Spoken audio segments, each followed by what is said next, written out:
গত কয়েকদিন ধরে খবরের শিরোনামে থাকা একটা বিষয় নিয়ে আজ আমরা একেবারে গভীরে প্রবেশ করতে চলেছি। হ্যাঁ, ঠিকই ধরেছেন, ভোজশালা বিতর্ক। এই বিষয়টা বুঝতে গেলে আমাদের প্রায় 1000 বছরের পুরনো ইতিহাসে ফিরে যেতে হবে। মধ্যপ্রদেশ হাইকোর্টের ইন্দোর বেঞ্চ সম্প্রতি এই নিয়ে একটা যুগান্তকারী রায় দিয়েছে। আর এটা নিছকই কোনো আইনি রায় নয়, এটা যেন ইতিহাস, প্রত্নতত্ত্ব আর আধুনিক আইনের এক অভাবনীয় সংঘাত। আজকের এই বিশেষ এবং সম্পূর্ণ বিশ্লেষণে আমরা এই বিতর্কের খুঁটিনাটি সমস্ত তথ্য এতটাই সহজ করে আলোচনা করব যাতে এই জটিল বিষয়টা নিয়ে আমাদের মনে আর কোনো সংশয় না থাকে। চলুন শুরু করা যাক।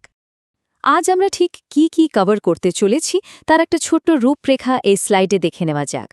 প্রথমে আমরা জানব সাম্প্রতিক ঐতিহাসিক রায়টি সম্পর্কে।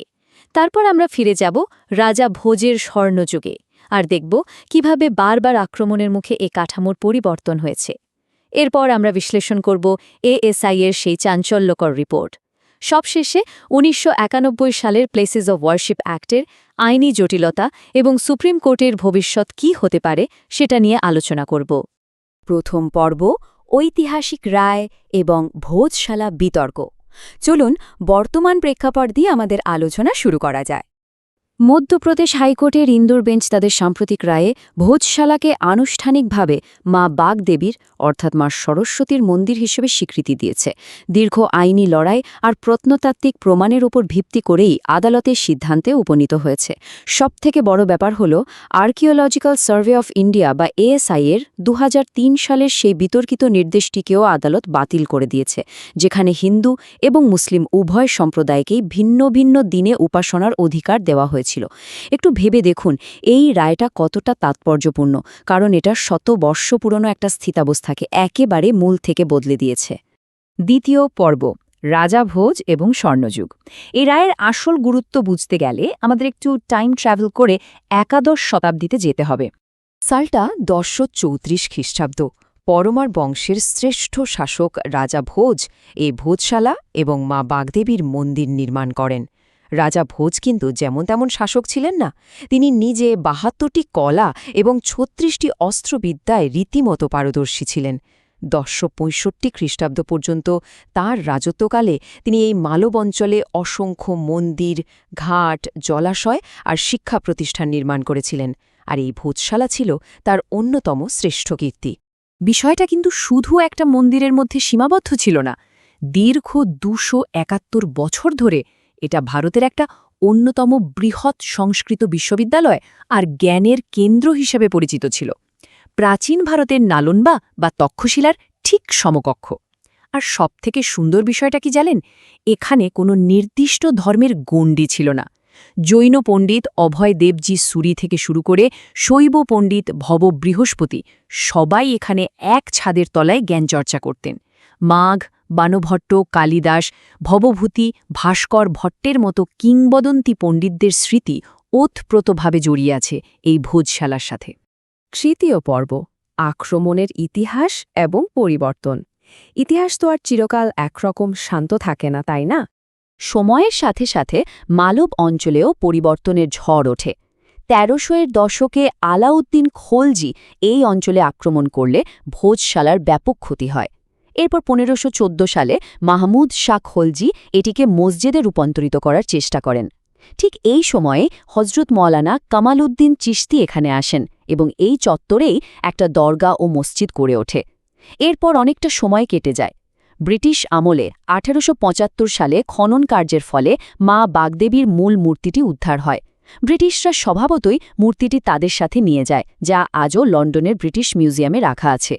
শেষমেশ ১৯০২ সালে ব্রিটিশ সরকার এটিকে সরকারিভাবে ভোজশালার হিসেবে নথিভুক্ত করে। স্বাধীনতার পরেও এই জায়গাটা নিয়ে বিতর্ক কিন্তু থামেনি। পরিস্থিতি সামাল দিতে ২০০৩ সালে এএসআই একটা অদ্ভুত রফা সূত্র বের করে। একদিকে হিন্দুদের মঙ্গলবার এবং বসন্ত পঞ্চমীতে পূজার অনুমতি দেওয়া হয়, আর অন্যদিকে মুসলিমদের শুক্রবার জুম্মার নামাজের অনুমতি দেওয়া হয়। এখন সমস্যাটা কোথায় হতো জানেন? যে বছরগুলোতে বসন্ত পঞ্চমী আর শুক্রবার একই দিনে পড়ত, সেই দিনগুলোতে এই ওভারল্যাপিং তারিখগুলো প্রায়শই দুই সম্প্রদায়ের মধ্যে প্রবল উত্তেজনা আর আইন শৃঙ্খলার সমস্যা তৈরি করত, যা সামলানো প্রশাসনের পক্ষে একটা বড় চ্যালেঞ্জ হয়ে দাঁড়াত। চতুর্থ পর্ব, এএসআই এর সার্ভে রিপোর্ট। দীর্ঘস্থায়ী এই বিতর্কের অবসান ঘটাতে শেষ পর্যন্ত বিজ্ঞ আদালত এএসআইকে একটি বিস্তৃত এবং বিজ্ঞানসম্মত সার্ভে পরিচালনার নির্দেশ দেয়। এই স্লাইডের সংখ্যাটা দেখে একটু খেয়াল করুন, 188।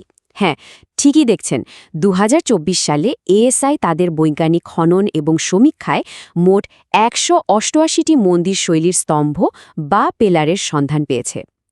এর মধ্যে 106টি স্তম্ভ দাঁড়িয়ে থাকা অবস্থায় এবং 82টি স্তম্ভ মাটিতে পড়ে থাকা অবস্থায় পাওয়া গেছে। এই একটা তথ্যই কিন্তু কাঠামোর আদি রূপের একটা বিশাল বড় প্রমাণ। এখন প্রশ্ন হল, এই সার্ভেতে ঠিক কি পাওয়া গেল? প্রত্নতাত্ত্বিক অনুসন্ধানে অত্যন্ত কৌতূহলোদ্দীপক কিছু শিলালিপি উঠে এসেছে। পাথরের স্তম্ভগুলোতে খুব স্পষ্টভাবে ওং সরস্বতী নমঃ খোদাই করা পাওয়া গেছে। শুধু তাই নয়, পালি লিপিতে ওং নমঃ শিবায়ও উৎকীর্ণ রয়েছে। মূল গম্বুজের ঠিক মাঝখানে হিন্দু স্থাপত্যের বৈশিষ্ট্যবাহী একটা বিশাল অষ্টদল পদ্মের সন্ধান মিলেছে। আর পাশাপাশি পাওয়া গেছে একটা কাল সর্পযন্ত্র, যা প্রাচীন বৈদিক উপাসনার একটা অন্যতম প্রধান দিক নির্দেশ করে। তালিকা কিন্তু এখানেই শেষ নয়। এএসআই-এর সার্ভে দল গর্ভগৃহের ভেতরে পরমার বংশের রাজকীয় প্রতীকের সন্ধান পেয়েছে। কাঠামোর বিভিন্ন অংশে হিন্দু দেবীদেবী এবং দরজার দুই পাশে প্রহরারত দ্বারপালদের ভাঙা মূর্তিও পাওয়া গেছে। আর সবথেকে উল্লেখযোগ্য বিষয় হল, সম্পূর্ণ প্রাঙ্গণের ভেতরে একটা বড় হবনকুণ্ড বা যজ্ঞকুণ্ড আবিষ্কার হয়েছে। এর পাশাপাশি শঙ্খ এবং চক্রের মতো সনাতন ধর্মের অকাট্য প্রত্নতাত্ত্বিক নিদর্শনও নথিবদ্ধ করা হয়েছে। এর সব মিলিয়ে সার্ভে রিপোর্টটি কাঠামোর আদি চরিত্রকে বেশ জোরালোভাবেই প্রমাণ করে। পঞ্চম পর্ব, প্লেসেস অফ ওয়ারশিপ অ্যাক্ট 1991। এত প্রমাণের পরেও মামলা কিন্তু শেষ হয়ে যায়নি, কারণ এখানে ঢুকে পড়ছে একটা খুব গুরুত্বপূর্ণ আইনি প্যাচ। এই আইনটা একটু ভালো করে বুঝে নেওয়া দরকার। প্লেসেস অফ ওয়ারশিপ অ্যাক্ট 1991-এর সংজ্ঞা অনুযায়ী 15 আগস্ট 1947 অর্থাৎ ভারতের স্বাধীনতার দিন দেশের যে কোনো ধর্মীয় উপাসনালয় ঠিক যে অবস্থায় এবং যে সম্প্রদায়ের অধীনে ছিল তার চরিত্র আর কোনোভাবেই পরিবর্তন করা যাবে না। একমাত্র রাম জন্মভূমি মামলা ছাড়া অন্য কোনো স্থানকে এই আইনের আওতার বাইরে রাখা হয়নি। আর বর্তমানে হিন্দু পক্ষের দাবির বিরুদ্ধে এটাই সবথেকে বড় আইনি ঢাল হিসাবে কাজ করছে। একদম নিরপেক্ষ দিক থেকে দেখলে মুসলিম আবেদনকারী এবং আসাদুদ্দিন ওয়াইসির মতো রাজনীতিক নেতাদের একটা শক্ত যুক্তি আছে। তারা আদালতে দাবি করছেন যে এএসআই-এর সার্ভে করা এবং হাইকোর্টের এই রায়টি সরাসরি 1991 সালের আইনের স্পষ্ট লঙ্ঘন। তাদের বক্তব্য, যেহেতু 47 সালে এখানে দরগা এবং মসজিদের অস্তিত্ব ছিল এবং নামাজ পড়া হতো, তাই এর চরিত্র কোনোভাবেই বদলানো আইনি দিক থেকে সম্ভব নয়। এটি কিন্তু দেশের সামনে একটা বড় সাংবিধানিক প্রশ্ন তুলে ধরেছে। ষষ্ঠ পর্ব, সুপ্রিম কোর্ট এবং ভবিষ্যৎ। হাইকোর্টের রায় কি শেষ কথা? চলুন দেখে নিই আগামী দিনে এই জল ঠিক কোন দিকে গড়াতে পারে। ভাবছেন গল্প এখানেই শেষ? একদমই না।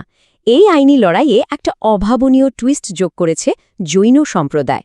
জৈনরা দাবি করছেন যে মূর্তিটিকে মা বাগদেবী বলা হচ্ছে সেটি আসলে দেখতে অনেকটাই জৈন দেবী মা অম্বিকার মতো। যেহেতু প্রাচীনকালে এটি একটি বড় জৈন শিক্ষাকেন্দ্র ছিল, তাই তারা এটিকে একটি জৈন তীর্থস্থান হিসেবে ঘোষণা করার জন্য পৃথকভাবে আবেদন করেছেন। ব্যাস, মামলাটাই সম্পূর্ণ নতুন এবং তৃতীয় একটা মাত্রা যোগ হয়ে গেল।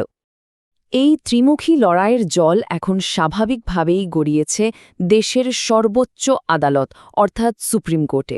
মুসলিম এবং জৈন উভয় পক্ষই সুপ্রিম কোর্টের দ্বারস্থ হয়েছে। অন্যদিকে হিন্দু পক্ষও কিন্তু বসেনি। আইনজীবী বিষ্ণু শঙ্কর জৈনের নেতৃত্বে হিন্দু পক্ষ সুপ্রিম কোর্টে আগেই একটি ক্যাভিয়েট দাখিল করে রেখেছে, যাতে তাদের বক্তব্য না শুনে সর্বোচ্চ আদালত একতরফা কোনো স্থগিতাদেশ না দেয়। পাশাপাশি হাইকোর্ট মধ্যপ্রদেশ সরকারকে স্পষ্ট নির্দেশ দিয়েছে এই প্রাচীন সৌধটির সম্পূর্ণ নিরাপত্তা এবং সুরক্ষা নিশ্চিত করার জন্য। তাহলে শেষে এসে আমরা একটা বড় প্রশ্নের মুখে দাঁড়িয়ে আছি। একদিকে রয়েছে বিজ্ঞানসম্মত ও অকাট্য প্রত্নতাত্ত্বিক প্রমাণ, আর অন্যদিকে রয়েছে 1991 সালের প্লেসেস অব ওয়ারশিপ অ্যাক্টের মতো একটা কঠোর আইন।